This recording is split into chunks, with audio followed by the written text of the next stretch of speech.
Olá, eu me chamo Zione Regos, estamos iniciando mais um Diálogos Federativos. A proposta do diálogo é trazer para o ano de 2021 dicas precisas e conversas diretas entre federal, estadual e municipal para promover os melhores 100 primeiros dias possíveis. Hoje nós estamos conversando com Júlio Alexandre e Bruno Grossi, que irão representar o nosso tema sobre planejamento. A proposta de hoje é interagir com boas práticas, entendimento dos normativos, das peças instrumentais e da importância de planejar todos os tipos de recursos para serem melhores aproveitados para o ano de 2021, no ano de início de mandatos. Bom dia a todos, sejam bem-vindos. Bruno, vamos iniciar com vocês algumas entendimentos básicos para os prefeitos, né? Estamos entrando com 5.568 novos prefeitos e a importância de qualquer passo passar por esse tema de hoje, do nosso diálogo, que é o planejamento. Gostaria que você nos ajudasse a passar, que um público como o prefeito e o técnico pudesse entender, assegurar as prioridades para o seu governo, conseguissem também efetivar um bom plano, né, através de um PPA e LDO. Então, por favor, gostaríamos de ouvir. Seja bem-vindo. Obrigado, Zione. Bom dia a todos e a todas. É um prazer estar aqui, agradecendo a ENAP pelo convite, a Secretaria Especial de Assuntos Federativos também pelo convite. O objetivo nosso aqui é fazer um panorama geral, ainda que não tão aprofundado, que não é o objetivo, mas mostrando as principais questões sobre planejamento e orçamento, especialmente para o prefeito que ingressa, né, agora em janeiro do próximo ano. Para isso, eu vou compartilhar com vocês aqui uma apresentação, tá? Que a gente vai conduzir essa apresentação durante a nossa conversa. Bom, inicialmente é importante a gente entender a formação do orçamento público, né? O orçamento público se inicia por uma questão muito natural de qualquer governo, que é organizar as suas contas, organizar as informações que devem ser compartilhadas com a sociedade, especialmente na questão da arrecadação. Essa organização das contas, na sua origem do orçamento, né, ela surge com uma desconfiança natural, que obviamente é normal do processo político, entre os representantes do povo, legislativo, frente ao governo que se ingressa, ou seja, como esse governo pode dar transparência das suas ações para a sociedade e também para o legislativo, em razão das receitas que arrecada e também da onde vão executar essas ações, esses recursos que são arrecadados. Na nossa organização do Brasil, o termo orçamento ele é uma competência concorrente entre União, Estados, DF e municípios. O que significa isso? Significa que se a União não legisla sobre o assunto, não tem algo sob disposição desse assunto, as constituições estaduais ou leis orgânicas municipais poderiam dispor sobre isso. O que é importante nesse ponto?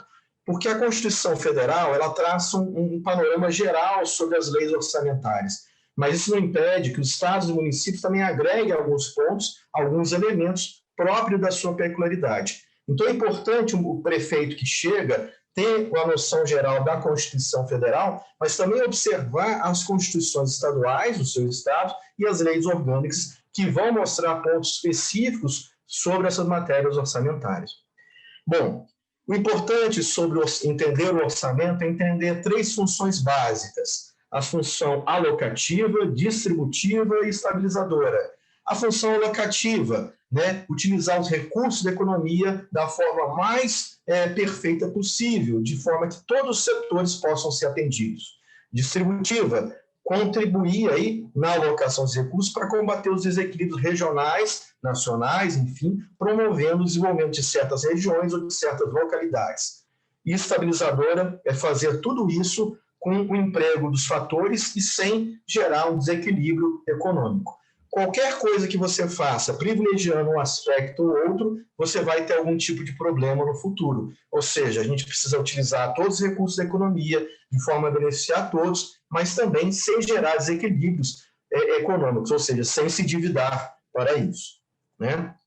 De forma geral, na Constituição nós temos três leis básicas de orçamento: PPA, Plano Plurianual, LDO, Lei de Diretrizes Orçamentárias, e Lei Orçamentária Anual, a LOA. Cada uma delas num ponto específico, cuidando do plano, como é o caso do PPA, das orientações gerais, no caso da LDO, ou da LOA, no caso da execução propriamente dita.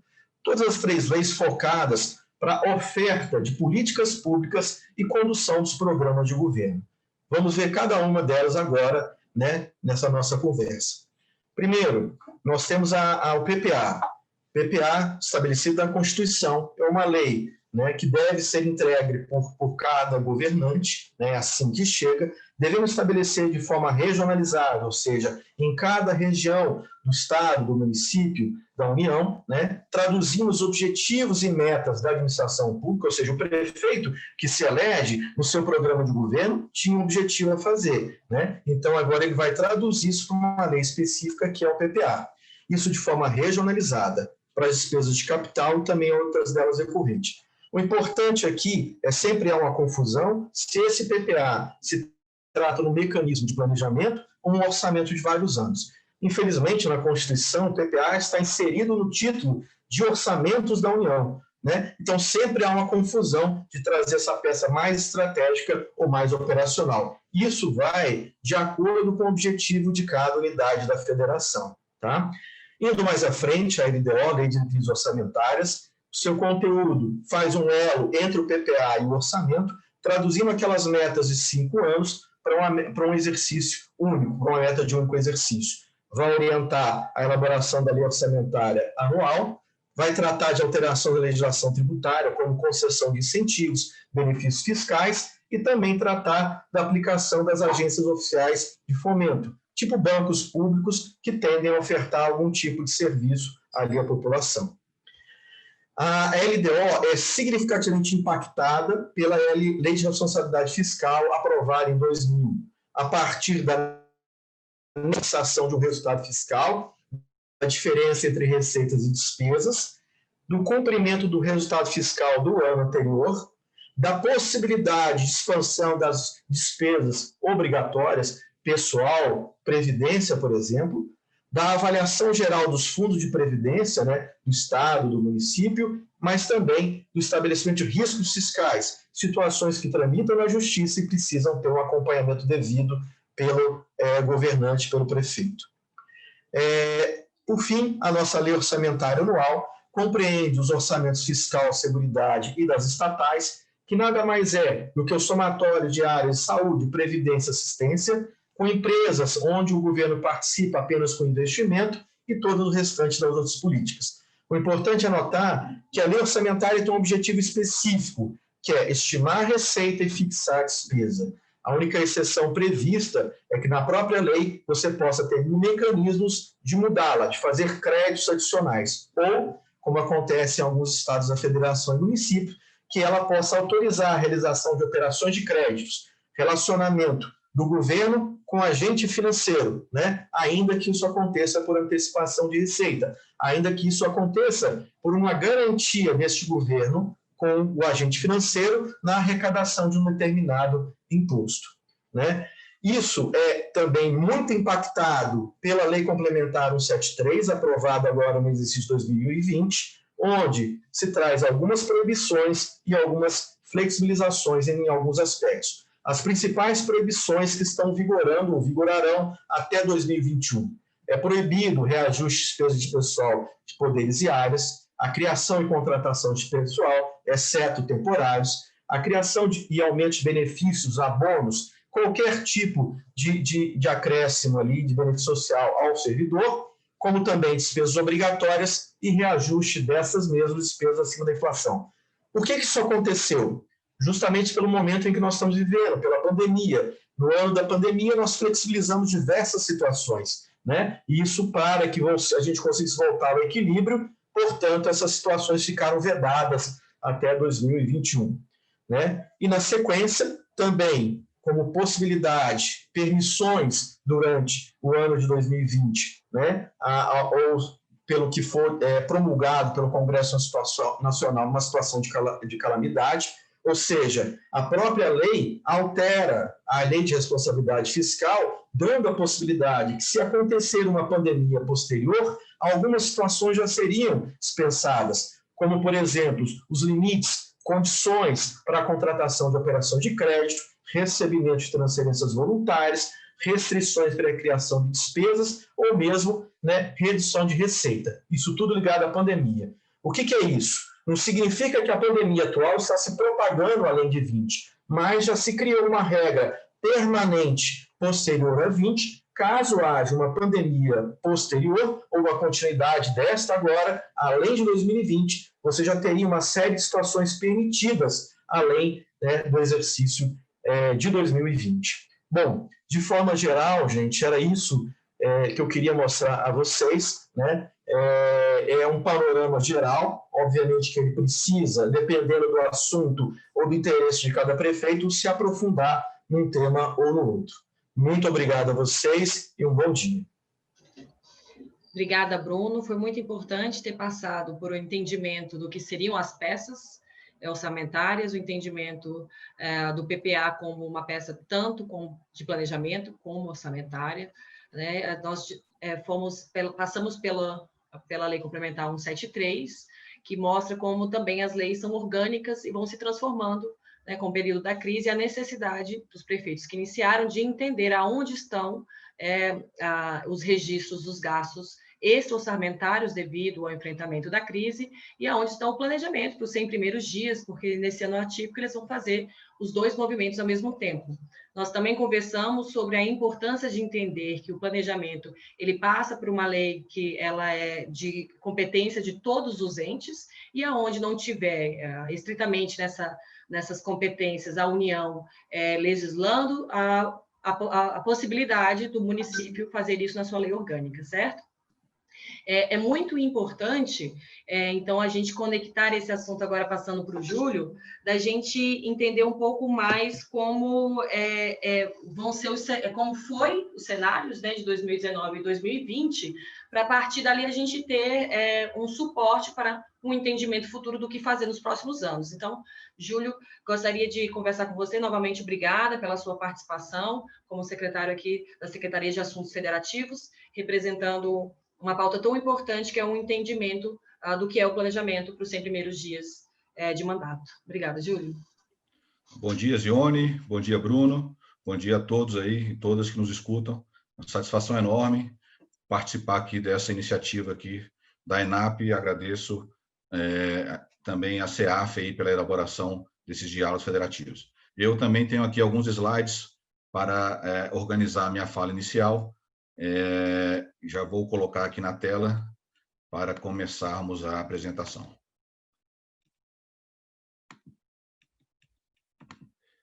Bom dia. Então, como falando, nosso debate aqui é sobre planejamento das finanças municipais, questões tributárias e orçamentárias. Tudo que o doutor Bruno falou reforça muito, todos os instrumentos, todas as informações que ele trouxe reforçam a importância do planejamento na gestão das finanças municipais. Minha apresentação está dividida aqui em 4 partes. Primeiro eu falo rapidamente sobre a questão de planejamento, depois apresento um rápido diagnóstico das finanças municipais, em seguida falo um pouco sobre o impacto da pandemia e termino destacando alguns indicadores para a gestão das finanças municipais. Bem, sobre planejamento, como o doutor Bruno falou, são vários instrumentos organizados que você precisa realmente, o gestor, quando ele entra na prefeitura, ele precisa se organizar. E aí o planejamento, eu trago aqui uma rápida definição, que vem até da ENAP, que é uma forma, um processo de trabalho em que os indivíduos ou organizações estabelecem objetivos. É muito claro você saber exatamente onde é que você chegar, qual que é o seu objetivo. E, com isso, você deixa transparente para a sociedade quais são as prioridades e também as ações que vão ser implementadas. Tá? Em termos jurídicos, a Constituição, no artigo 174, define que cabe ao Estado fazer um planejamento. Esse planejamento é determinante para o setor público, ou seja, ele vai organizar a atuação do Estado, mas ele também é indicativo para o setor privado. Porque é muito importante saber isso, porque o setor privado também ele olha para o planejamento do Estado para se organizar, porque ele tem que se adaptar a algumas iniciativas do Estado. Então, o planejamento é muito importante. É muito importante que o planejamento inclua, tenha a participação da sociedade e seja transparente. para que a iniciativa privada toda conheça quais são as prioridades do Estado. Além disso, é muito importante você ter um diagnóstico claro, o diagnóstico de como é que está o município, como é que ele está organizado, quais são os recursos humanos, quais são os potenciais de investimento, quais são os principais problemas. Então, por isso, é importante a participação da sociedade para deixar claro essas questões e fazer um bom diagnóstico. Também é muito importante a análise do plano diretor. O plano diretor, além dos instrumentos que o doutor Bruno falou, é um instrumento básico da política de desenvolvimento e expansão urbana. Ele está previsto no Estatuto das Cidades ele é importante para o planejamento das cidades. Dito isso, então, você tem que fazer um planejamento, o planejamento tem que ter um bom diagnóstico. Além disso, tem que conhecer os cenários e as tendências. Nesse sentido, eu convido a todos os prefeitos a conhecerem a Estratégia Federal de Desenvolvimento. Essa Estratégia Federal é a iniciativa do governo federal que busca um planejamento de médio e longo prazo para o Brasil. Tem um prazo de 12 anos, são 3 PPAs, e lá, esse decreto 10.531, são destacadas as diretrizes principais. A principal diretriz é o seguinte: elevar a renda e a qualidade de vida da população brasileira com redução das desigualdades sociais e regionais. Isso é a prioridade do governo, do Estado, tendo em vista tudo que está na Constituição. A partir daí, são organizadas desafios, orientações em 5 eixos: eixo econômico, institucional, infraestrutura, ambiental e social. Todos esses desafios, todas as orientações reforçam e dão orientações para onde o governo está caminhando, quais são as ações que vão ser tomadas.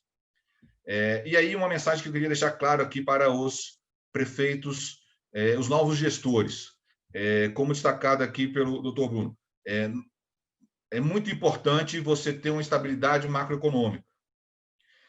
E a situação atual do país tem um problema sério de questão fiscal. Então, qualquer perspectiva de médio e longo prazo é necessário enfrentar as restrições fiscais, tem que ter um grande compromisso com a responsabilidade fiscal, respeitar orçamentos, dar transparência. Além disso, é muito importante o aumento da produtividade. Nesse sentido, todas as ações vão no caminho de fortalecer e incentivar a participação da iniciativa privada. Então, basicamente, isso aqui eram minhas falas iniciais sobre a questão de planejamento. Sobre o diagnóstico das finanças municipais, alguns pontos eu queria destacar. Primeiro, nós observamos um aumento da participação relativa dos municípios na carga tributária bruta. Nessa tabela, nós temos dados da Receita Federal do Brasil para 2017 e 2018. Mostra que a carga tributária bruta, que atingiu 33,26% do PIB em 2018, 2,19% do PIB são relativos a tributos de municípios. Se você volta um pouco mais atrás, desde 2019, a participação no município era algo em torno como 5,5% da arrecadação. Hoje, dados de 2018, são 6,5%, ou seja, aumentou a participação. O que explica esse aumento da participação? Primeiro, o ISS, né? O Imposto de Serviço, dado que nós temos uma economia evoluindo para maior peso de serviços, então a tributação via ISS está aumentando o peso relativo. Além disso, nós observamos o aumento do IPTU e outros tributos, mostrando que os municípios estão fazendo um esforço aí para aumentar a sua base de arrecadação. Um outro fato importante desse diagnóstico das finanças municipais é o aumento das transferências. No desenho federativo atual, a União arrecada parte de recursos e transfere para os entes federativos. Nesse gráfico aqui, nós temos a transmissão da União para todos os entes, tanto estados quanto municípios. Tinha uma trajetória de alta até 2008, quando veio a crise financeira lá do subprime, ela caiu, ficou mais ou menos estável e agora, nos últimos anos, volta a subir, mostrando que o principal fator dessa transferência é a questão do imposto de renda, são os lucros.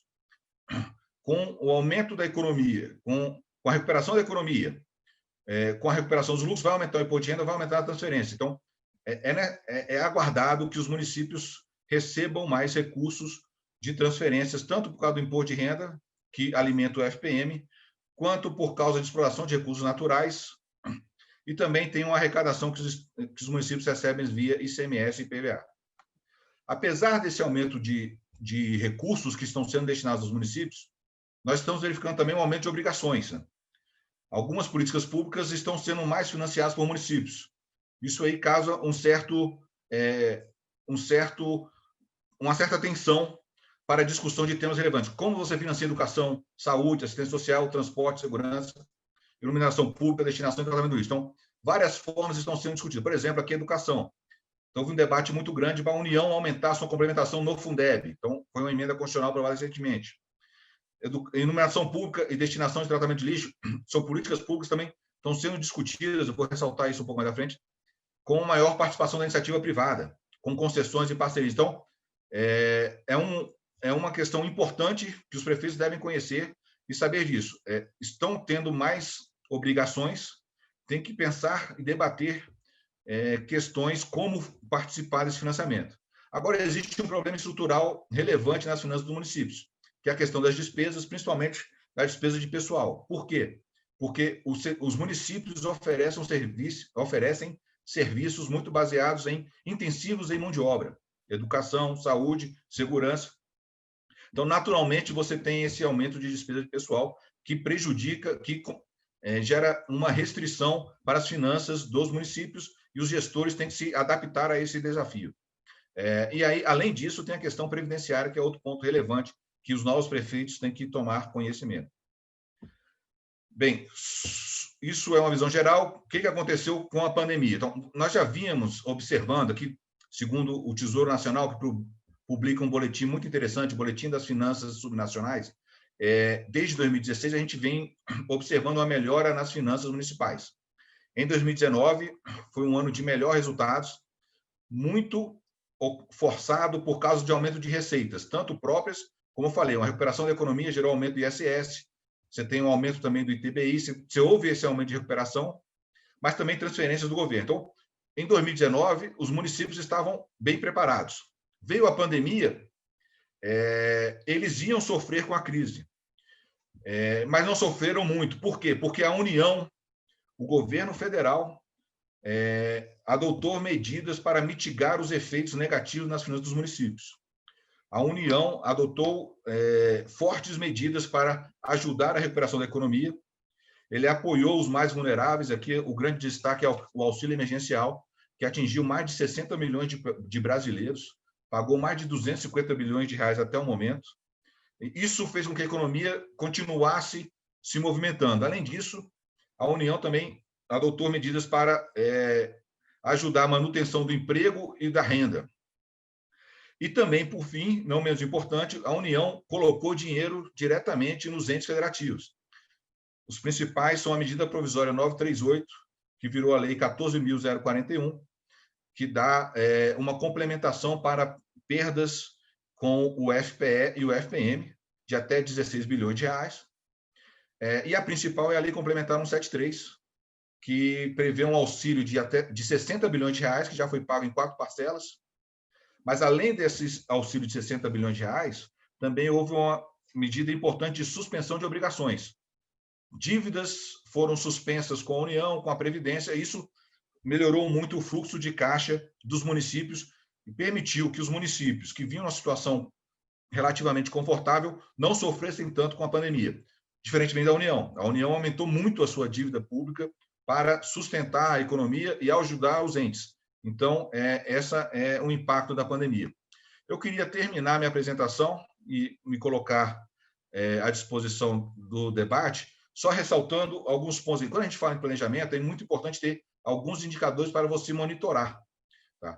E aí, esse boletim das finanças dos entes subnacionais, que a Secretaria do Tesouro Nacional publica, ele ressalta aqui alguns indicadores para a gestão das finanças municipais que eu acho importante os novos prefeitos conhecerem, hein? Quem sabe, dependendo da estrutura aí da sua prefeitura, das suas finanças, adotar alguns indicadores de endividamento. Eu acho que o de solvência é muito importante, que mostra o grau de rigidez das despesas com o pessoal, com o serviço da dívida, frente à sua receita corrente líquida.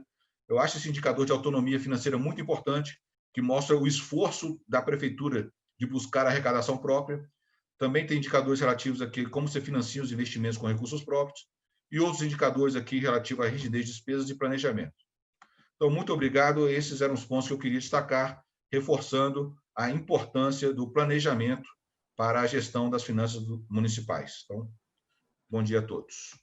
Bom dia, obrigada, Júlio. Você viu, querida prefeita, querida prefeito, o que você já sabe na pele, ou se não descobriu, descobrirá em breve como é complexo fazer tantas uniões de tantos assuntos. Já discutimos aqui nos Diálogos Federativos a importância da interação com a sociedade civil. É muito importante, antes de chegar no PPA, LDO e LOA, que vocês façam o levantamento da prioridade. Nesse tema de hoje, a gente levantou diversos aspectos depois dessa interação de prioridades e levantamento com a sociedade, de acordo com o seu próprio município. Isso tem que se tornar peças como PPA, LDO e LOA. Nessa conversa agora com o nosso secretário Júlio, falamos sobre o artigo 174 da Constituição Federal, que explica melhor sobre o PPA. Levantamos sobre o plano diretor, sobre estratégias federais e das cestas de impostos necessárias que o prefeito tem que conhecer. ITBI, ISS, IPTU, essas fontes, elas vão oscilar de município para município. Importante fazer o histórico, que é o balanço. Como foi 2017 para essas cestas de impostos do meu município? Como foi 2018? Qual foi a influência em 2019 que eu cheguei para enfrentar a crise de 2020? No entendimento do histórico do seu município, nós vamos enfrentar, dentro de um país que seja continental, a questão de problemas de desenvolvimento regional. Questões regionais do norte são extremamente diferentes das questões regionais do sul e das 5 regiões. O PPA é nesse instrumento que você faz o fomento de diminuir as desigualdades e melhorar o seu desenvolvimento regional. Todas as problemáticas de um país continental passando por uma crise de pandemia, nós sabemos de alguns problemas que já são estruturais, como conversamos aqui, problemas de repasses financeiros, de políticas, passaram-se muito para os municípios. Então, quando o município vai escolher uma política pública, ele não só tem que calcular o que está ali de repasse, da questão médica, da questão do produto, da questão do equipamento, do serviço em si, mas gastos extras que vêm vindo com a transferência. Por diversos motivos, que em outros momentos podermos, em outros diálogos aprofundar, diálogos federativos aprofundar, nós temos um problema com as folhas de pagamento dos municípios. Diversos municípios estão com o teto dessas despesas, o que dificulta mais ainda escolher quais são as prioridades. Então, hoje nós tivemos uma aula profunda e estamos ainda conversando de como aprofundar todas essas necessidades e prioridades de governos dentro desses problemas estruturais no país tão continental, de uma maneira que você consiga sair nos 100 primeiros dias com planejamento de curto, de médio e de longo prazo, dos 4 anos desse seu ciclo, querido gestor. Vamos deixar aqui disponíveis nos links, nas apresentações de vocês, também o Boletim de Finanças Municipais, do STN, para que vocês possam verificar exatamente esse histórico que o secretário Júlio tem demonstrado para vocês, para o entendimento melhor do seu município.